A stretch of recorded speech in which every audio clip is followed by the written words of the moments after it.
Hello everybody, welcome to another guide and tutorial for the golden shot. Difficulty level is hard and I will give you 4 shots with different wins and explain to you how to destroy this version of the Maple Bay. Yeah, it's the Maple Bay that we're going to play, which is a little bit surprising, I must say. I was expecting any of the ones that we did have in the tournament, but this Maple Bay Part 3 is definitely the one to prefer from a golden shot perspective. But before we take a closer look, make sure to hit the thumbs up button, also subscribe to the channel and turn on the notifications. For those of you that do want to get better in Golf Clash, tour play, tournament play or whatever, make sure to sign up on patreon.com/golfclashtommy and get the best guides on the market and start improving your gameplay today. Alright, Maple Bay hole number 2, if I 2 or 3. I think no, it's hole number 3. Sorry, it's hole number 3 of the Maple Bay. And if you do get the hole in one, you get the obsidian chest, amber chest for the yellow ring, crimson chest for the red ring, aqua chest for the light blue ring, cobalt chest for the dark blue ring.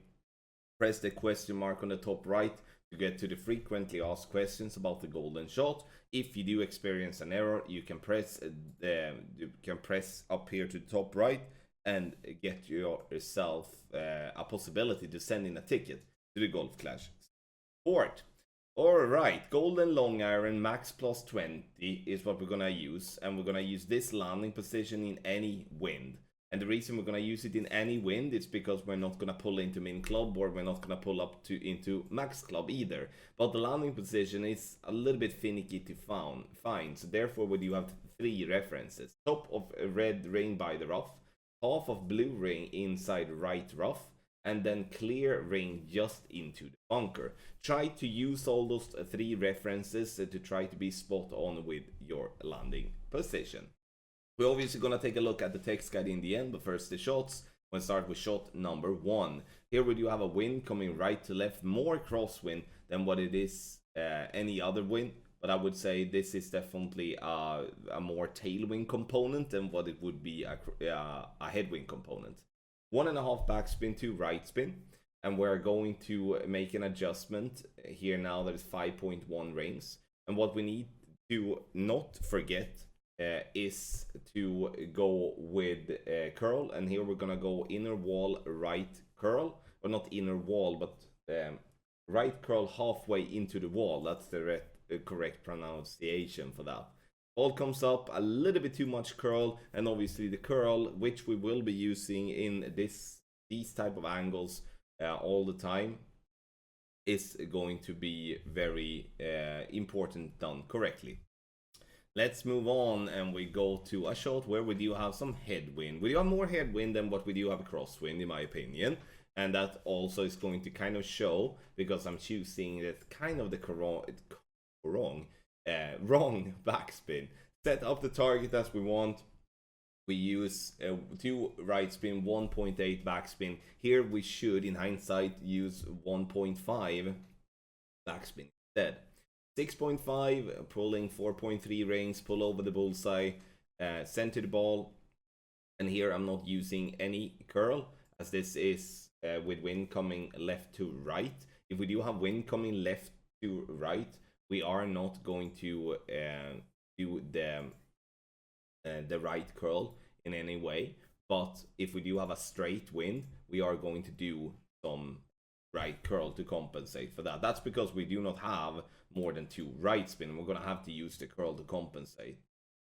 So now wind coming left to right with some headwind component. Red ring by the rough line, blue ring halfway into the rough, and then the clear ring just into the bunker. See, I'm correcting there a little bit in the end, as I was slightly off with my position. Now using the 1.8 backspin and 2 right spin here though, and that's because it is on the lower side when it comes to the wind, but also it is some headwind together with it. 3.6 rings to pull, center the ball and hit perfect. And now again, we're not using any curl, bounces on the fairway up towards the green and dead center for a lovely hole in one here on the Maple Bay hole number 3 golden shot.